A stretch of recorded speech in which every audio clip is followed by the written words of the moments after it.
Hello guys, मी आहे शौर्या. तर मी आली माझ्या मामाच्या घरी. आमच्याकडे 500 केशरचे बाग आहे. तर चला मी तुम्हाला त्याच्यामधली माहिती देते.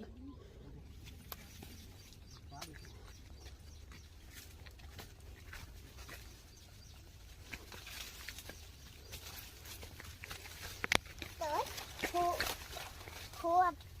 हो केशर आंबा आणि ती कैरी आहे. आंबाने झाला या चला चला चला. वाव, आपल्याला केशर आंबा मिळालेला आहे. याला बोलतात पाड. पाड म्हणजे आंब्याचं वरून असा खाली पडलेला, त्याला बोलतात पाड.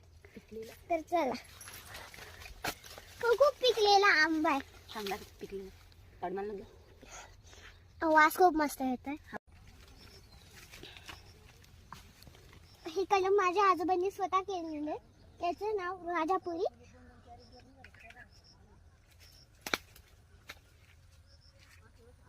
पण ते अजून पिकलेला नाही तो आंबा, म्हणून आपण त्याला ठेवू. तर चला यापासून तर चला आपण केशर आंबा कापूया. बघा बुबा.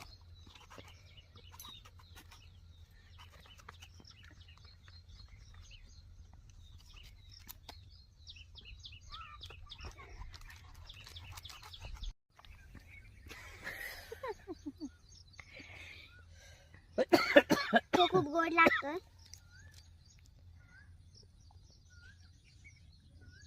मस्त अप्रतिम.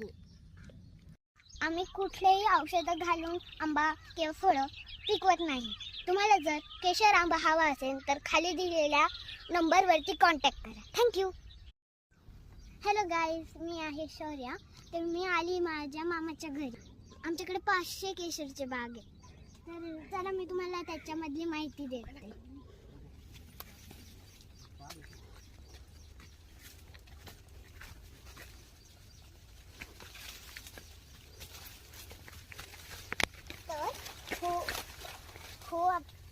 हो केशर आंबा आणि ती कैरी आहे. आंबाने झाला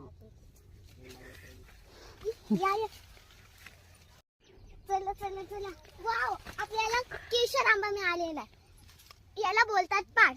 पाड म्हणजे आंब्याचं वरून असा खाली पडलेला, त्याला बोलतात पाड. तर चला, तो खूप पिकलेला आंबा आहे. चांगला पिकलेला पाड मला लागला. वास खूप मस्त येतोय.